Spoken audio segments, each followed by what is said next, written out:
Salut à tous, c'est Kazin, j'espère que vous allez bien.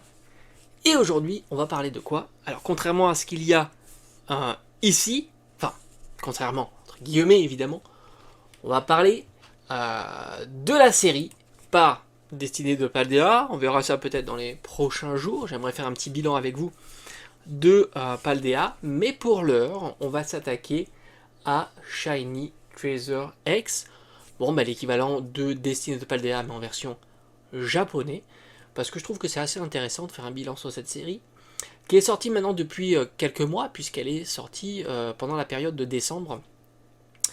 Et c'est vrai qu'il y a eu quand même pas mal d'ouvertures sur YouTube, etc.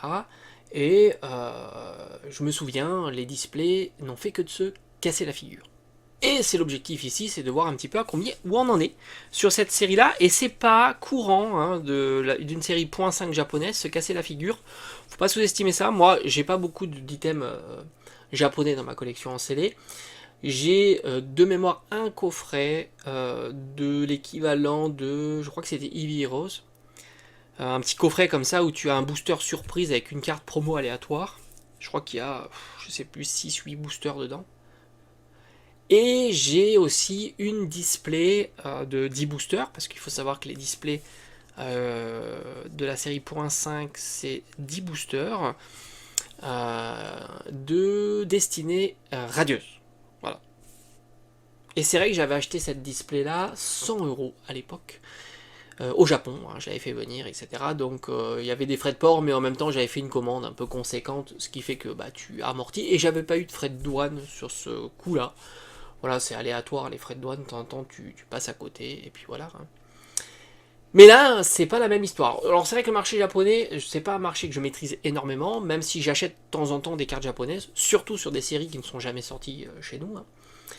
Mais c'est vrai que les cartes sont intéressantes, souvent pour leur qualité déjà, et souvent elles sont bon marché. Alors pas toujours, hein, tu t'aperçois que ça dépend les séries, ça dépend les formats, etc. Mais par exemple, sur 151, les AR sont pas chers. J'en avais acheté 2-3 comme ça sur le net ou en brocante, je sais plus, pour quelques euros. Je crois que j'ai un Salamèche AR que j'avais payé peut-être 4 ou 5 €. Et quand tu vois le Salamèche AR en version française, on est à 10 fois plus cher. Quoi. Alors, maintenant, on va revenir sur le CD. Alors ça, c'est assez marrant parce qu'en fait, Destinée de Paldea version japonaise, c'est pris une grosse claque. Hein. Faut être assez sérieux sur cette série-là. T'as même aussi des displays en version coréen. Alors ça, je connais encore moins la variante coréenne, mais je vais te donner quand même les prix. Alors, grosso modo, ce que je vois, c'est que tu as une display coréenne avec les frais de port aux alentours de 50 à 55 €. Alors, je suppose que là aussi, tu as 10 boosters dans la display coréenne. Maintenant, pour une display, cette fois-ci japonaise, tu tournes, j'ai envie de dire, à 60 €. Et franchement, alors, je peux pas te dire si ça va pas continuer à diminuer, parce que je pensais pas qu'à 60 € on aurait pu trouver frais de port inclus, ce genre d'item, surtout qu'en règle générale, les séries .5 japonaises sont plutôt recherchées. Mais là, tu t'aperçois qu'il y a des quantités astronomiques. Mais quand je dis des quantités astronomiques, ce sont des quantités astronomiques si tu as envie d'acheter demain 200 displays 4.5 japonaises, c'est facile. Et tu ne débourseras pas plus de 60-65 € par display.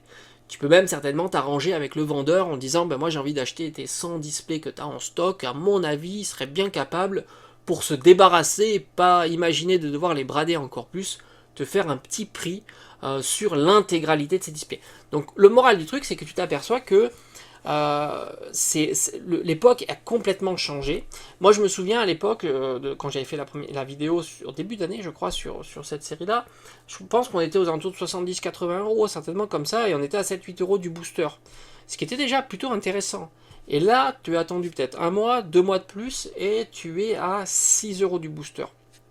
C'est quand même assez fou, et sans compter que, au vu de la quantité de vendeurs qu'il y a, qui proposent la display, au vu des quantités et de vendeurs et de stocks, parce que tu as accès sur certaines plateformes, je vais pas les redire, j'ai déjà fait des vidéos, des dizaines de vidéos sur le sujet, il y a énormément de plateformes qui te permettent d'avoir accès à des achats, des professionnels qui vendent sur les marketplaces, ce genre d'items, et j'ai l'impression que ça est très très compliqué à vendre. Malgré tout, la série est plutôt sympathique, tu le sais.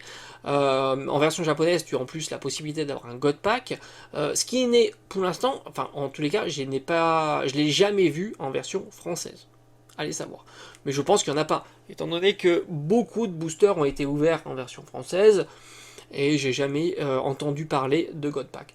Donc franchement, 60 euros, certainement si tu en achètes une dizaine, j'en suis persuadé que si tu envoies un petit message au vendeur, tu lui dis que c'est possible d'avoir un petit pourcentage ou une réduction sur les frais de port, à mon avis, c'est largement possible, ce qui te ferait tomber quasiment à 5 euros, 5,50 € le booster si tu achètes quelques displays.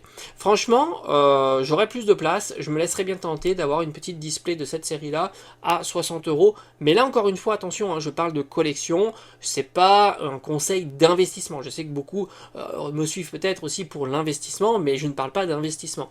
Je parle uniquement de collection, et quand on parle de collection, on essaye aussi de gérer son budget au mieux pour tout simplement avoir le moins cher possible, et pour, si tu gagnes 10 euros, tu peux le mettre dans une carte par exemple, tu l'as bien compris. Donc très surpris de voir la claque, mais vraiment la claque, quand je vois que certaines collectionneurs, youtubeurs, ont acheté ces displays à 150 euros pensant que ça allait être compliqué. Au final, c'est assez compliqué de voir la décote de cet item. Alors, je ne connais absolument pas le prix, on va dire, retail au Japon, mais dis-toi que quand tu l'achètes à un vendeur français, il l'a fait importer, il a certainement des taxes, des choses comme ça, surtout que ce sont des professionnels, et quand tu es professionnel, tu as tous la TVA, etc., qui rentrent en compte. Donc c'est vraiment intéressant à ce prix-là. Alors maintenant, on va regarder du point de vue des cartes. Est-ce que les cartes se sont cassées la figure ou pas?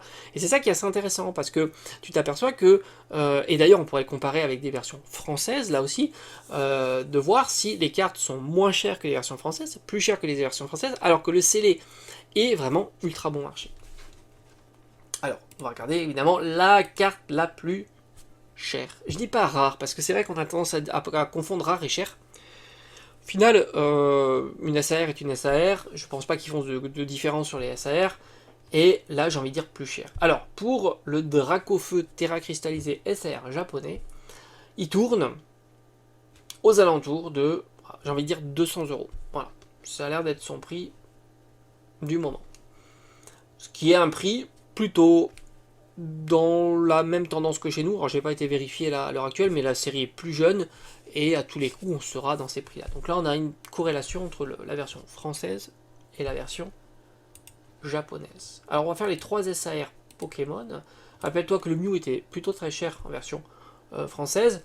Là, cette fois-ci, en version japonaise, il est plutôt aux alentours de 100 euros. Donc, il est beaucoup moins cher que son homologue français, mais là, encore une fois, on manque de recul par rapport au temps de sortie. Et enfin, le garde-voir. Le garde-voir a bien diminué, et on tourne aux alentours de 70 euros pour cette carte-là. Donc au final, si tu recherches ces cartes-là, et que ton budget est plus resserré, soit tu attends pour 151, tu attends pour Paldea que les prix peut-être diminuent, sans compter qu'on n'est jamais à l'abri, on n'est jamais sûr que les prix vont se mettre à diminuer, ça c'est une composante qu'on ignore.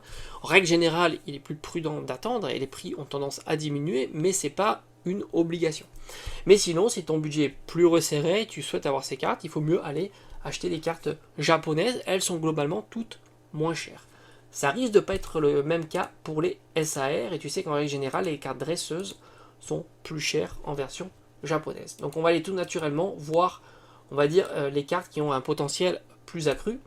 On va parler dans l'ordre machine, qui tourne aux alentours de 150 euros, 170 euros. Donc là, ça a marché, c'est-à-dire que machine est beaucoup plus chère. Je crois de mémoire, machine valait même pas 50 euros en version française. Mais c'est logique, encore une fois, le marché français n'est pas très porté par les cartes dresseurs alternatives, mais plus par les Pokémon.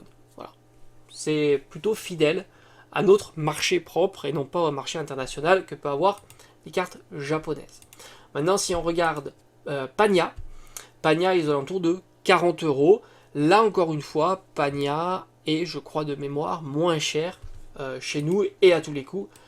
Ça sera le cas pour quasiment toutes les cartes SAR dresseur que propose la série japonaise. On a Manzi qui tourne autour de 25 euros. On a Clive qui tourne autour de 30 euros. Là, on est à peu près kiff-kiff avec chez nous. Et alors je sais plus comment elle s'appelle, mais je te la mettrai en illustration. Enfin, en tous les cas, je te les mettrai toutes. Il y en a une qui tourne aux alentours d'une dizaine, une quinzaine d'euros, qui est plutôt bon marché. Donc, les SAR, on va dire, hormis quelques SAR, on est aussi globalement assez proche des prix français. Alors maintenant, du point de vue des... Alors, qu'est-ce qu'on va aller regarder? On va aller regarder l'ami Mickey, qui est à 15 euros. Alors là, Mickey, c'est pareil, si tu la veux, il est plus judicieux d'aller chercher son homologue français. Elle sera à 2-3 euros sans difficulté. Étant je vais te dire, les AR, tu vas les acheter plutôt en français, parce que tu as vu, on avait vu très tôt, les AR sont à 2-3 euros, ce qui est ultra pas cher. Franchement, j'avais été assez surpris de voir que c'est... Alors c'est vrai qu'il y a beaucoup de doublons, mais regarde en japonais, alors je sais pas si elles tombent aussi régulièrement, mais il n'y en a que 3. Et en japonais, elles sont plutôt autour de 5 euros. Ce qui les fait globalement 2 fois plus cher que par chez nous.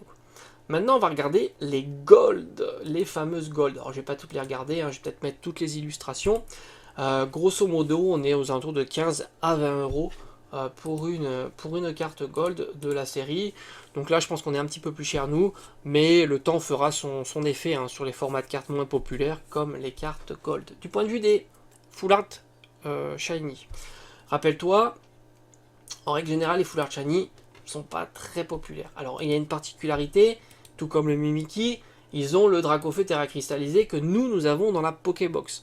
Il tourne aux alentours d'une dizaine, une quinzaine d'euros, ce qui est vraiment très bon marché, sachant qu'il faut le dropper, comparativement à nous, où il suffit d'aller acheter la Pokébox. Mais étant donné que la Pokébox est massivement achetée Day One, elle disparaît très très rapidement, elle est soit stockée, soit revendue 50 euros ou 40 euros plus cher, soit tout simplement ouverte, etc. Donc par conséquent, je soupçonnerais que cette carte aurait tendance à moins se casser la figure que la version. Enfin, en tous les cas, je pense que c'est une carte qu'on retrouvera aux alentours d'une dizaine d'euros. À voir, peut-être que je me plante complètement, puisque beaucoup de quantités vont être gardées en CD, soit essayer de revendre plus cher, parce que c'est la Pokébox à avoir en scellé, et puis quand tu achètes une Pokébox 40 ou 50 euros de Paldea, c'est vraiment pour la garder en scellé, donc je pense que son prix de la promo sera pas si faible, ce qu'on pourrait attendre d'une promo.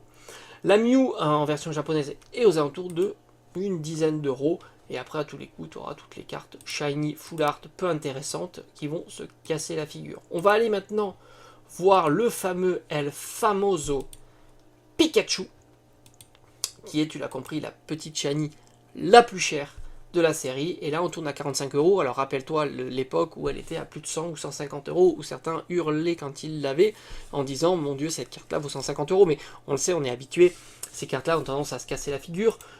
J'ai du mal même à comprendre qu'on se précipite pour l'acheter, sachant que son potentiel de diminution est 1000 fois plus important que son potentiel d'augmentation. Et acheter cette carte à 100 ou 150 euros, ça me semble assez difficile, sans compter que, voilà, tu le sais, elle va se casser la figure. Et là, on est à 45 euros, ce qui est un prix beaucoup plus raisonnable pour cette carte-là, et sans compter qu'il y a énormément d'offres. Donc la logique voudrait que, étant donné que la quantité d'offres est très importante, la carte devrait continuer à diminuer. Salamèche est à 15 euros, très très bon marché. Ça, c'est plutôt cool, c'est une très jolie petite shiny, et par conséquent les autres petites shiny sont vraiment très très bon marché. Tu as même du Reptincelle à 7 euros, tu as du Ronflex à 7-10 euros, donc ça c'est vraiment cool. Tu t'aperçois que les petites shiny, pour les plus populaires, sont déjà très très abordables. Donc d'un point de vue de la série, après tu as les autres petites shiny qui tournent dans 2, 3, 5 euros, les moins populaires. Donc au final, cette série, niveau cotation des cartes, est resté quand même assez solide, mais niveau cotation de scellé de la display, c'est complètement craché.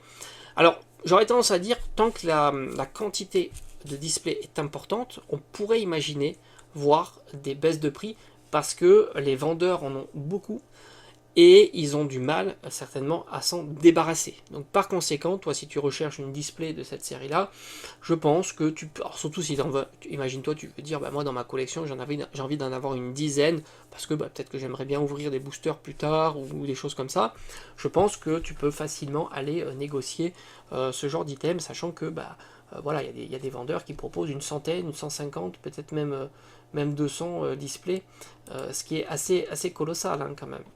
C'est assez marrant de voir la disponibilité qui est hyper haute sur ce genre d'item. Voilà, on a fait le tour pour Shiny Treasure, donc c'est plutôt assez intéressant en ce moment.